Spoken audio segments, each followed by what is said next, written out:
Hello, this is Yogeshwar 7000 again, and I'm back on my series on stories from the Puranas. And in our last video, we discussed how Lady Parvati meditated and she pleased Lord Shiva and made him agree to marry her. However, Lady Parvati wanted Lord Shiva to marry her with the proper rituals and proper rights, the marital rights. So that's what she requested Lord Shiva. And of course, going back, if you have not seen my earlier videos, please refer to those.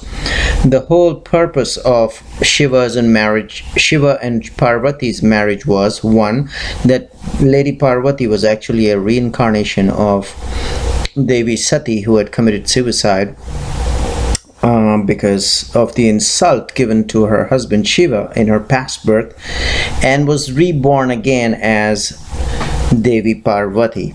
So it was important for Devi Parvati to get united with Lord Shiva and get married to him again in this birth.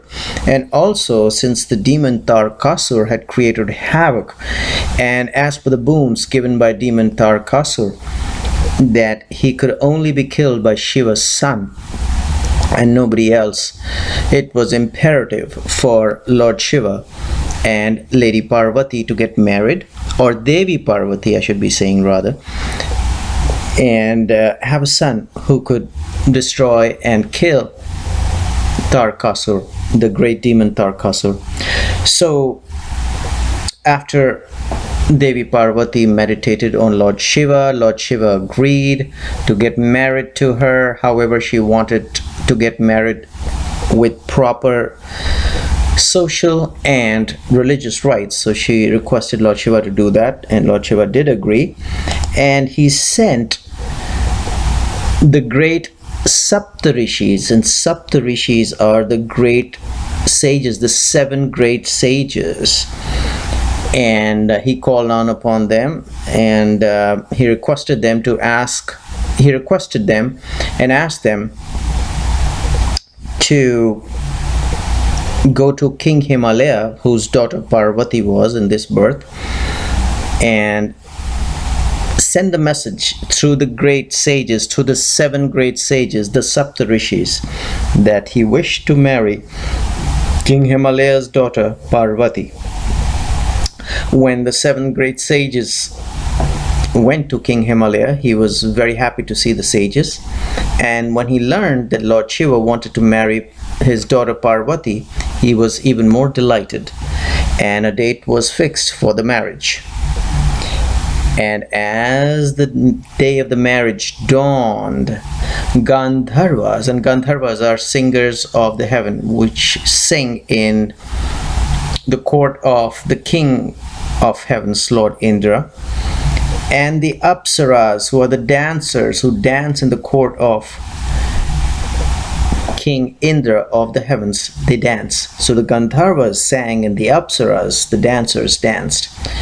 And all the gods came to Mount Kailasha, which is the abode of Lord Shiva, to accompany Lord Shiva with the marriage procession. So as per the Hindu culture, there is a marriage procession which goes to the bride's home when the marriage is to be taken place.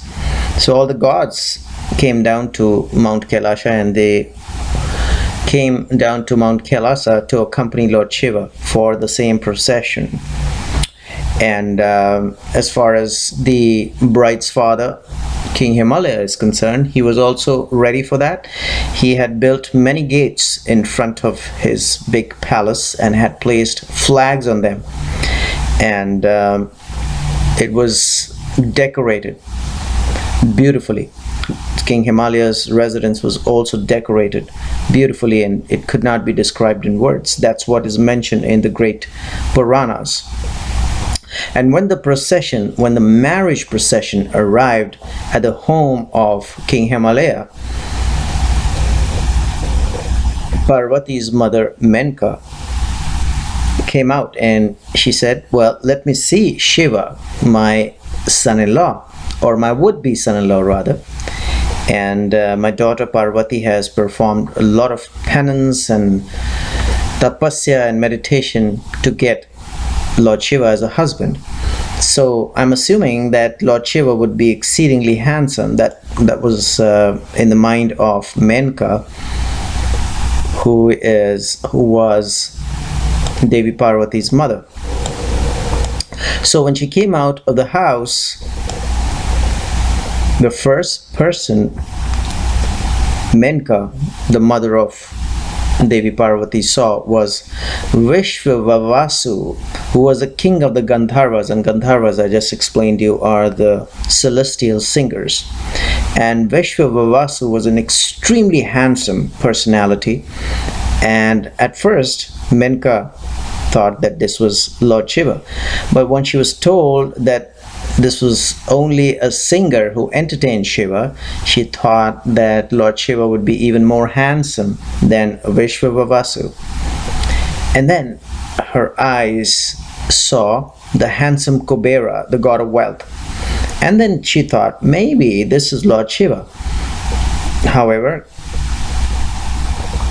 this was not the case. And although Kubera was more attractive than Vishwavasu, Menka was told that this was not Shiva either. This was not Lord Shiva. Then came Varuna, even more attractive than Kubera. So first she saw Vishwavasu, the king of the Gandharvas, the celestial singers, who was very handsome. Then she saw even more handsome Kubera, the god of wealth. And then she saw the god of the seas, Varuna, who was even more attractive and handsome than god Kubera. But again, she was told that this was not Lord Shiva. This was not the would-be son-in-law of Menka. So now she thought that, okay, it seems that Lord Shiva would be even more handsome than Varuna. And then the handsome gods, Indra, the king of the heavens, the Surya and Chandra gods, they passed by in the marriage procession as well. But it was Devarishi Narada, the sage Narada, who was telling or kind of introducing or explaining Menka that these were first Vishwavasu, then Kubera, then Varuna, then Yama, then Indra, then Surya, then Chandra, as they all passed in the marriage procession. So he was trying to point out to Menka that these are the entities. However, they are not Lord Shiva. They are simply, in other words, Lord Shiva's attendants, because Lord Shiva is the ultimate. And then Menka was extremely joyful, and she thought, well, if these handsome personalities, these handsome gods, are the attendants of Lord Shiva, how would be the master like? And then again, she mistook Lord Brahma, Lord Vishnu, and the god Brahaspati, or Guru, or the Guru of the gods, for Lord Shiva. And every time they passed and she was mistaking everybody as Lord Shiva, sage Narada told her that no, she was wrong, this was not Shiva. And finally Shiva came, and then sage Narada pointed out Lord Shiva to Menka.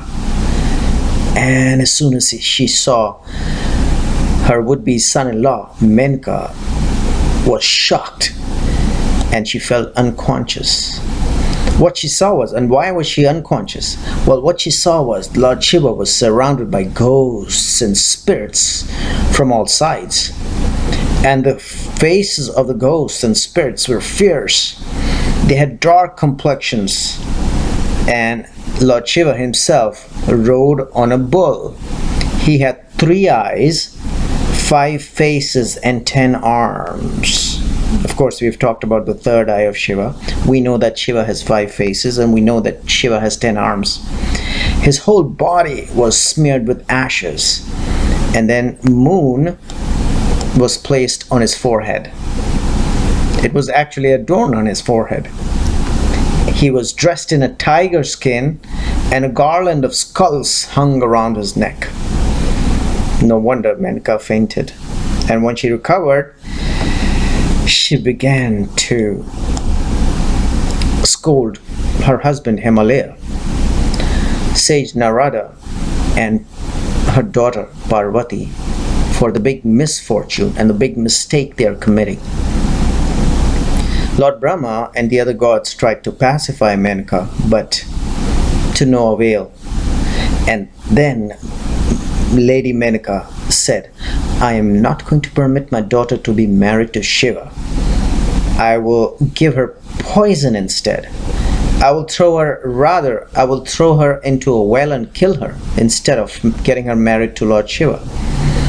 I would rather chop her up into pieces with a weapon instead of giving her in marriage to Lord Shiva.